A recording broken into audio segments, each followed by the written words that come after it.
ప్రభువునందు ప్రియ దేవుని బిడ్డలారా, నేటి వాక్య ధ్యానం కొరకు సహకారాన్ని ఇచ్చిన కుటుంబము ఏలూరు పడమర వీధి వాస్తవ్యులు శ్రీమతి ముత్యాల సంతోషమ్మ తల్లి గారు సహకారాన్ని ఇచ్చారు.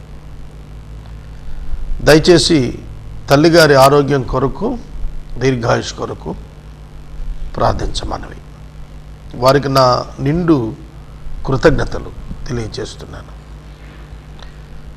2001 డిసెంబర్ 18 ప్రారంభమై 2017 సెప్టెంబర్ 30 వరకు 5660 ప్రోగ్రామ్స్ స్థానిక ఏసీటీ లోకల్లో మేము చేశాం. ఆర్థిక చెల్లింపులలో వెనకబడ్డందున నిర్దయగా ఆ కార్యక్రమం ఆపివేశారు.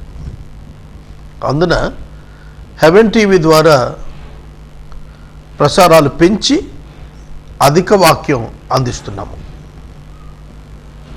ఈ మార్పు గమనించాలి. యోహాను సువార్త వాక్య ధ్యానాలు హెవెన్ టీవీలో ప్రతి రాత్రి 9:30 గంటలకు ప్రసారం అవుతున్నాయి. ఇవి గతంలో 9 గంటలకు రాత్రి వేళ ప్రసారం అయ్యేవి. ఈ మార్పు గమనింప ప్రార్థన. యేసే పరిష్కారం కార్యక్రమాల గురించి చెప్పి నేను వాక్య ధ్యానానికి వెళ్తాను. ప్రతి ఉదయం 11 గంటలకు ప్రేమసాక్షి టెలివిజన్లో బైబిల్ గ్రంథములోని స్త్రీలు, ప్రతి ఉదయం 11:30 గంటలకు హెవెన్ టీవీలో బైబిల్లోని ప్రశ్నలు, ప్రతి మధ్యాహ్నం 12:30 గంటలకు బైర్షెబా ఛానల్లో బైబిల్ గ్రంథములో పేర్లు వ్రాయబడని వ్యక్తులు, ప్రతి మధ్యాహ్నం 1:30 గంటలకు రాష్ట్ర వ్యాప్తంగా ప్రేమసాక్షిలో బైబిలు మానవ సంబంధాలు, ప్రతి మధ్యాహ్నం 2:30 గంటలకు హెవెన్ టీవీలో బైబిల్ గ్రంథంలోని దేవుడు,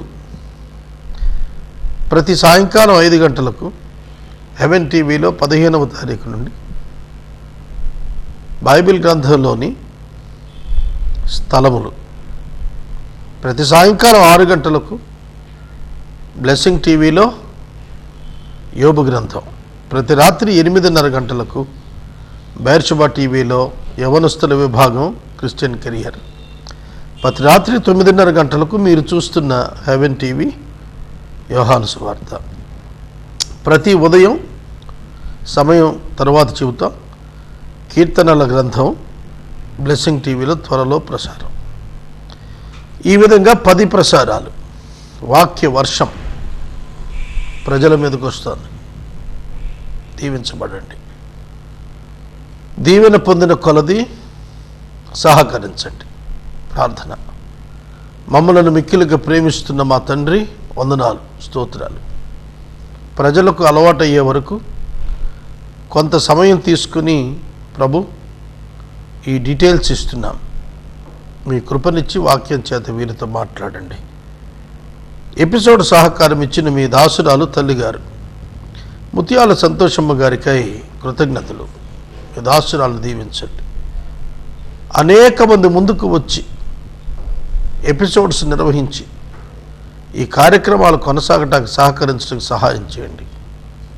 యేసు దివ్యనామమున ప్రార్థన చేస్తున్నాం తండ్రి, ఆమేన్. ప్రియమైన దేవుని బిడ్డలారా, దయచేసి మీ పరిశుద్ధ బైబిల్ గ్రంథాన్ని తెరవండి. యోహాను సువార్త 17వ అధ్యాయం మీ ఎదుట ఉంచుకొనండి. యోహాను సువార్త 17వ అధ్యాయం. యేసుక్రీస్తు ప్రభువారు గెత్సెమనే వనంలో చేసిన ప్రార్థన. గెత్సెమనే వనంలో చేసినటువంటి ప్రార్థన చూడండి. ఇది వాస్తవంగా 18వ అధ్యాయంలోని కొంత భాగం తర్వాత ఉండాల్సింది. 18వ అధ్యాయములోని కొంత భాగము తరువాత ఉండవలసింది. అయితే ఆయన 17వ అధ్యాయం యోహాను వరుస క్రమంలో ఉంచాడు. ఇది మనం గమనించాల్సినటువంటిదిగా మనం చేస్తున్నాను.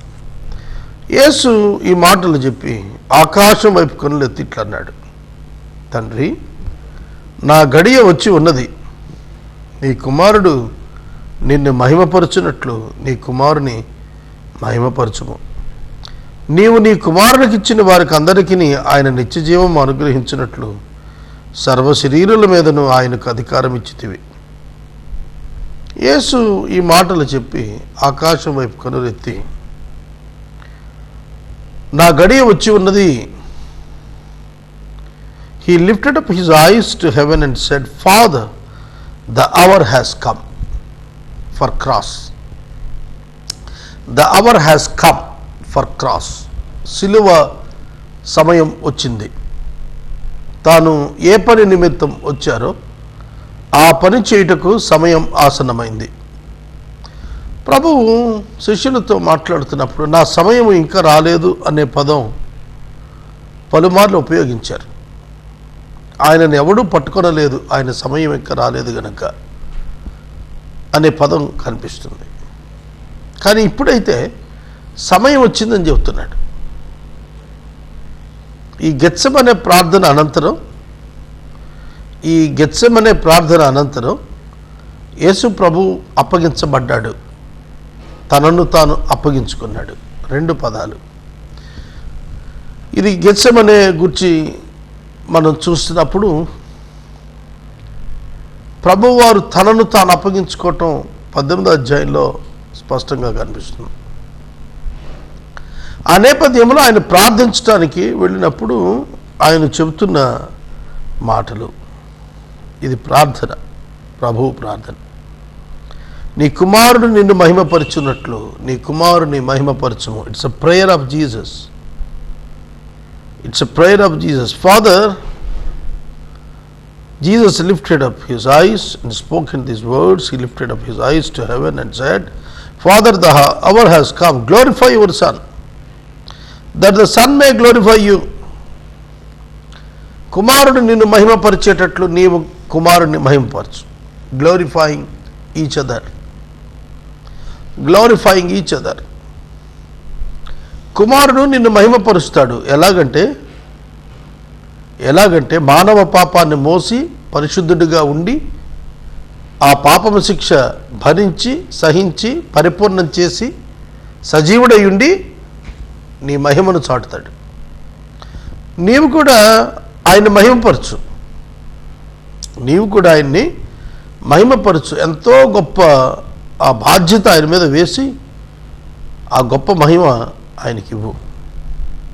మీరు గమనించాలి, యేసుక్రీస్తు ప్రభు ఎట్లా మహిమపరచబడ్డాడు? యేసుక్రీస్తు ప్రభు ఎక్కడ మహిమపరచబడ్డాడు? మహిమ అంటే ఏమిటి? గ్రేటెస్ట్ రెస్పాన్సిబిలిటీ మీట్ అవటం, గ్రేటెస్ట్ రెస్పాన్సిబిలిటీ హోల్డ్ చేసేటట్టు ఆపర్చునిటీ ఇవ్వటం, అది మహిమ. ఇంకంతకంటే గొప్ప కార్యము యేసు జీవితంలో లేదు, మానవ చరిత్రలో లేదు. అదేమిటంటే పాప పరిహారార్థం నిమిత్తం తన పరిశుద్ధ శరీరం మీద మానవుల యొక్క పాపాన్ని సంపూర్ణంగా మోసి భరించి పాపానికి వెల చెల్లించి పాపక్షమాపణ ఉచితంగా మానవులకు అందించేటట్లుగా మార్గాన్ని ఏర్పరచడం, దట్ ఈస్ ద గ్లోరిఫికేషన్. ఆ కార్యమే యేసుక్రీస్తు ప్రభువుని మహోన్నతంగా నిలిపింది. ఆయన శిరస్సు మీద కిరీటం కారణం సిలువే. Cross is nothing but the crown in the life of Jesus and it was the glorification of God. దేవుడు ఆయన్ని ఒక గొప్ప పనికి అప్పగించాడు. ఆ గొప్ప పని ఏమిటో తెలిసిన? Revolution of God. దేవుణ్ణి లోకానికి ప్రత్యక్షపరిచింది సిలువ. దేవుణ్ణి యేసు మహిమపరిస్తే, యేసు దేవుణ్ణి మహిమపరిస్తే అది సిలువ కార్యమే. అది సిలువ కార్యంలోనే సాధ్యమైంది, ఎక్కడ సాధ్యం కాదు. ఎందుకంటే దేవుని గుణలక్షణాలు నిలబడ్డాయి. సంపూర్ణ మానవునిగా యేసు పరిశుద్ధుడిగా కూడా నిలబడ్డాడు. అక్కడ ఇద్దరికీ మహిమ వచ్చింది. యేసు శరీరం మీద దేవుడు పాపాన్ని మోపాడు, మానవ పాపాన్ని. యేసును విడిచి పరిశుద్ధత నిలిచింది దేవునిది. పాపముగా చేయబడిన యేసును, పాపి అయిన యేసును కాదు, పాపముగా చేయబడ్డ యేసు. యేసు మానవుల కొరకు he became a sin, not a sinner. That is glorification. పాపంగా చేయబడి పరిశుద్ధుడిగా ఉన్నాడు. Can you understand this? This is the mystery of God. యేసు వ్యక్తిగతంగా పరిశుద్ధుడు, శరీరం మీద పాపం కప్పబడింది. ఆయన పాపంగా కనిపిస్తున్నాడు ఫ్రమ్ అబౌవ్. దేవుడు చూస్తున్నప్పుడు, యేసును చూస్తున్నప్పుడు పాపంగా అనిపిస్తుంది. దేవుడు శిక్షించింది పాపాన్ని, యేసును కాదు. ఆయన శరీరము మీద పాపమును శిక్షించాడు. God punished the sin, not Jesus. ఎందుకంటే యేసును శిక్షించలేడు దేవుడు. Because he is righteous one, నీతిమంతుడు ఆయన. నీతిమంతుడికి శిక్ష విధించడం దేవుని యొక్క డిక్షనరీలో లేదు. దేవుని యొక్క హిస్టరీలో నీతిమంతుడికి శిక్ష విధించడం లేదు. ఆదికాండం 18 అబ్రహాం అదే చెప్పాడు. దేవా, నీవు నీతిమంతులకు కూడా అవినీతిమంతులతో శిక్ష విధిస్తావా? అట్లా ఎన్నటికీ కూడదన్నాడు. How can God give punishment to Jesus, a righteous man? No, he can't give. But when God see the Lord Jesus, God see the sin of humanity on the body of Jesus, and he saw the sin, not Jesus, and he punished the sin, not Jesus. Right? అర్థమైందా? కాబట్టి మహిమపరిచాడు. అదే యేసు ప్రభు అడుగుతున్నాడు, నువ్వు నన్ను మహిమపరచయ్యా, నేను నిన్ను మహిమపరుస్తాను. ఇప్పటికీ అదే జరుగుతోందండి. జాగ్రత్తగా నన్ను చెబుతాను. నేను దేవుని మహిమపరిస్తే దేవుడు నన్ను మహిమపరుస్తున్నాడు. దేవుడు నన్ను మహిమపరిచిన కొలది నేను దేవుని మహిమపరుస్తూనే ఉన్నాను. నన్ను ఘనపరచు వారిని నేను ఘనపరచుదును అన్నాడు 91వ సంకీర్తనలో.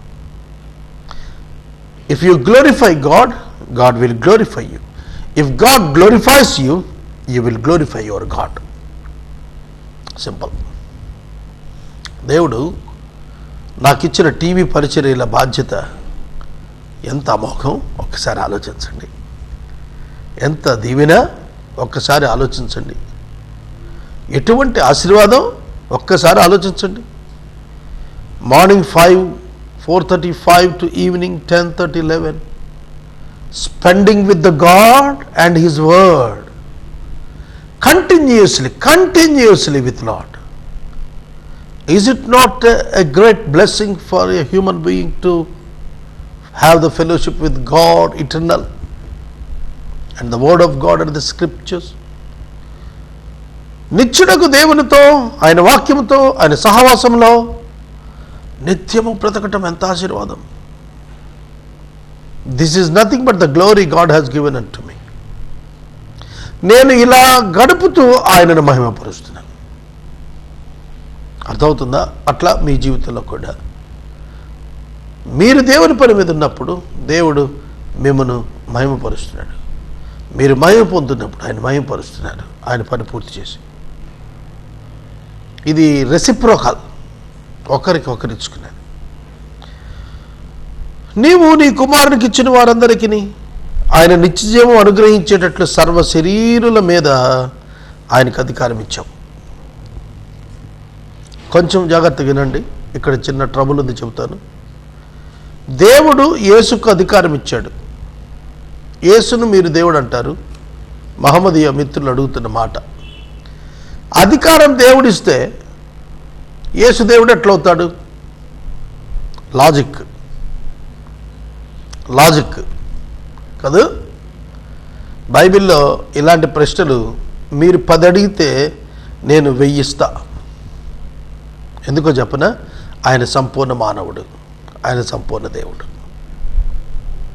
కొంచెం వివరం చెప్తానండి.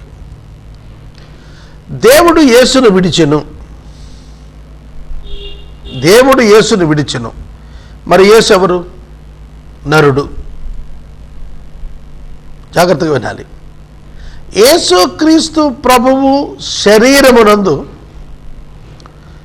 తండ్రి, కుమార, పరిశుద్ధాత్మ త్రిత్వ దైవత్వం నివసిస్తోంది. యేసు యందు మానవత్వం ఉన్నది 100%. యేసు యందు దైవత్వం ఉన్నది 100%. There is no division among Father, Son and the Holy Spirit. When the sin was poured on the body of Jesus, the divinity divided and left the humanity alone, and the sin was punished on the humanity of Jesus Christ.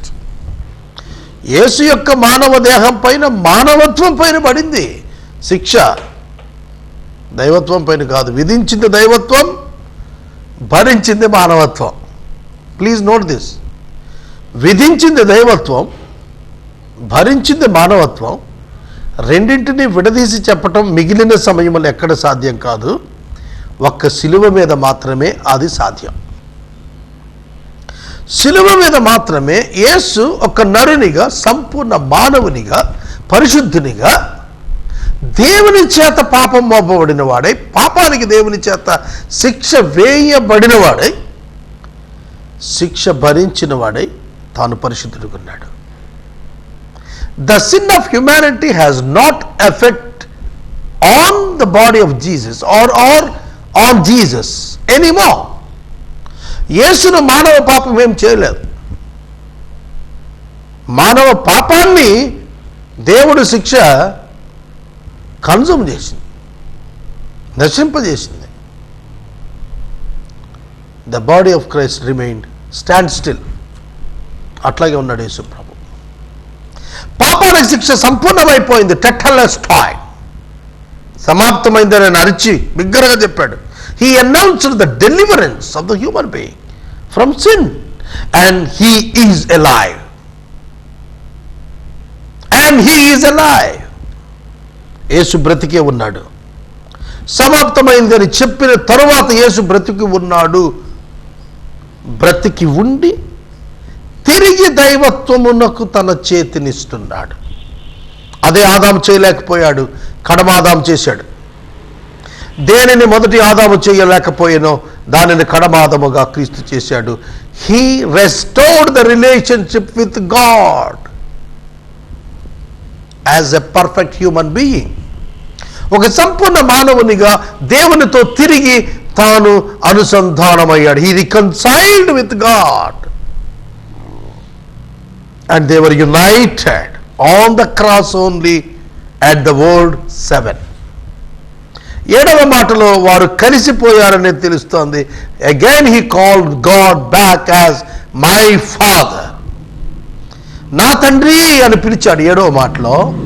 4వ మాటలో నా దేవా అని పిలిచాడు. When God left Jesus, Jesus called God as my God, my lord, not as his father. యేసుక్రీస్తు ప్రభువు శిలువ మీద దేవుడు యేసుని విడిచినప్పుడు యేసు దేవుణ్ణి నా దేవా అని పిలిచాడు తప్ప నా తండ్రి అని పిలవలేదు. కానీ 7వ మాటలో నా తండ్రి అని పిలిచాడు. That means the restoration is over. Jesus restored his relationship with God because he is sinless. యేసుక్రీస్తు ప్రభువు తిరిగి దేవునితో సమాధానపడ్డాడు, సహవాసం నెలకొల్పాడు, సంబంధం నెలకొల్పాడు. ఎందుకంటే ఆయన నిరపరాధి, ఆయన పరిశుద్ధుడు. God again accepted Christ as he is after completing the punishment of the sin on his body. ఆయన శరీరం మీద పాపమునకు శిక్ష భరించిన తర్వాత కూడా ఆయన పరిశుద్ధుడే గనక దేవుడు ఆయనను మరల తిరిగి ఆయనతో సమాధానపడ్డాడు. That is the spiritual resurrection on cross. Jesus rose from the dead spiritually, but he died on the cross and again he rose from the grave on 3rd day. ఆయన సిలువలో మరణించి 3వ దినాన భౌతికంగా లేచాడు. కానీ సిలువలో మరణించింది 4వ మాటలో, సిలువలో పునరుద్ధానమైంది 7వ మాటలో. కాబట్టి చెబుతున్నాడు, I have glorified you my lord, you please glorify me to glorify you. దేవా, నేను నిన్ను మహిమపరిచేటట్లు నీవు నన్ను మహిమపరచు అని చెబుతూ, సర్వ శరీరుల మీద దేవా నీవు నాకు అధికారం ఇచ్చావు. ఎందుకంటే ఆ అధికారము not to condemn them but to give them the life. Not to condemn them but to give them the life. జీవాన్ని వాళ్ళకి ఇవ్వటానికి నాకు అధికారం ఇచ్చాం. God gave the authority to Jesus Christ to save the people from their sins who believes in him. యేసుక్రీస్తునందు విశ్వాసం ఉంచిన వారికి నిత్య జీవాన్ని ఉచితంగా ప్రసాదించడానికి దేవుడు యేసుకు సంపూర్ణ అధికారం ఇచ్చాడు. అందుకనే మత్తయి సువార్తలో చివరి అధ్యాయం చివరి మాటలు అన్నాడు, మీరు సర్వలోకమునకు వెళ్ళి సర్వ సృష్టికి సువార్త ప్రకటించండి, భూమి మీద నా కొరకు సమస్త అధికారము ఉన్నది. Jesus had the authority to announce a sinner as righteous. Announce a sinner as righteous. ఒక పాపిని పరిశుద్ధుడిగా తీర్చి అనౌన్స్ చేసే అధికారం యేసుకు దేవుడిచ్చాడు. ఆయనకి ఎందుకు ఇచ్చాడంటే రక్షించే అధికారం. ఆయనే మానవ పాపానికి శిక్ష భరించాడు గనక. ఆయనకే ఎందుకు ఇచ్చాడు? మానవులకు తీర్పు తీర్చే అధికారం. ఆయనే మానవుల కొరకు పాపమును భరించాడు గనక, సహించాడు గనక. Jesus is the saviour of humanity. ఒక మనుషుని ద్వారా పాపము ఎలాగూ ప్రవేశించినో ఒక మనుషుని ద్వారా రక్షణ కలుగునట్లుగా దేవుడు ఉద్దేశించాడు. ఆదాము పాపం చేశాడు. యేసు పరిశుద్ధుడై దేవునితో మనుషులను సమాధానపరిచాడు. ఆ సమాధానపరుచు సువార్త దేవుడు మాకు అప్పగించాడు అని పౌలు గారు చెప్పాడు. ఇవాళ నేను కూడా చెబుతున్నాను, God has given us the authority to reconcile the people with Jesus and God. దేవునితో సమాధానపరిచే భాగ్యము సువార్త ప్రకటన ద్వారా దేవుడు సంఘానికి ఇచ్చాడు. ఈ సమయంలో వాక్యం వింటున్న ప్రతి ఒక్కరూ కూడా ఆనందించండి, సంతోషించండి. మీ పాపములు క్షమించబడ్డాయి.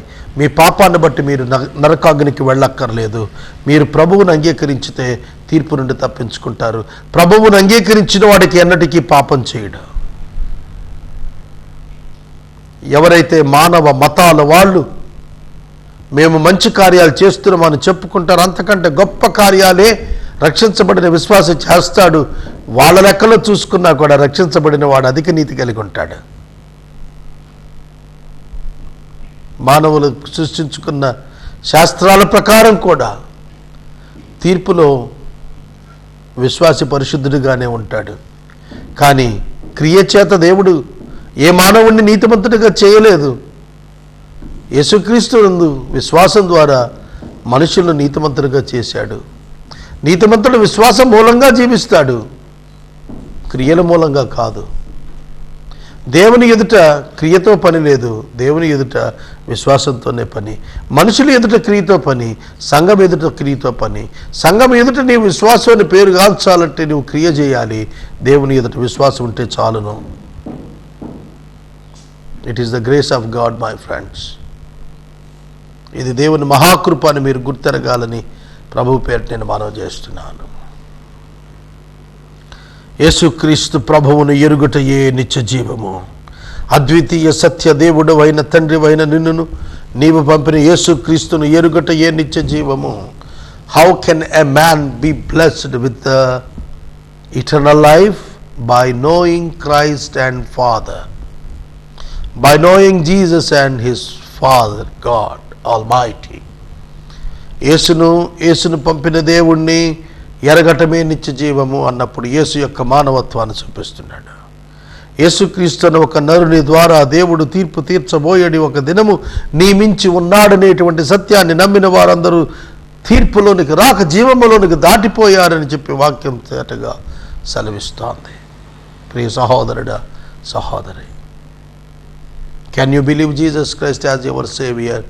then you will be saved and get the eternal life. నిత్య జీవం పొందుకుంటావు.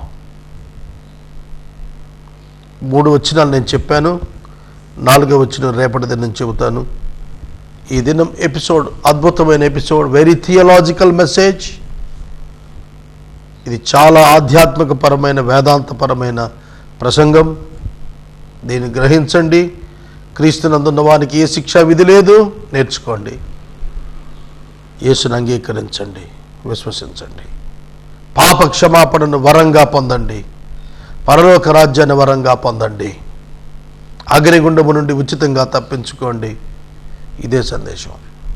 నేటి వాక్య ఉపదేశానికి సహకారం ఇచ్చిన మా ప్రియ తల్లిగారు ముత్యాల సంతోషము గారికి ధన్యవాదాలు. మీరు కూడా ఈ ఎపిసోడ్స్ ప్రసారం చేయండి. ప్రజలు దీవించబడతారు, మీరు దీవించబడతారు. ప్రార్థన. మమ్మలను మిక్కిలిగా ప్రేమిస్తున్న మా ప్రియ తండ్రి, మీకు వందనాలు, స్తోత్రాలు. సత్యము మమ్మలను స్వతంత్రులను చేసింది. ఆ సత్యం మీరే. వాక్కు అయిన దేవా, శరీరధారి అయిన మా దేవా, నరావతారి అయిన మా దేవా, మీకు వందనాలు, స్తోత్రాలు. నీకు నిత్య జీవం ఇచ్చే అధికారం ఉన్నది సర్వ శరీరం మీద. ఇది మేము ఒప్పుకుంటున్నా, మాకు ఇచ్చారు, మీకు స్తోత్రాలు. మా వల్ల ఎవరు విశ్వసింపటానికి ముందుకు వస్తున్నారో వారును నీ బిడ్డలు అవటాన్ని సహాయం చేయండి. యేసు నామమున ప్రార్థిస్తున్నాం తండ్రి, ఆమేన్. తండ్రి అయిన దేవుని ప్రేమ, కుమారుడిని యేసయ్య కృప, పరిశుద్ధాత్మని యొక్క అన్యోన్య సహవాసం సదా మనకు తోడైండును గాక. ఆమేన్.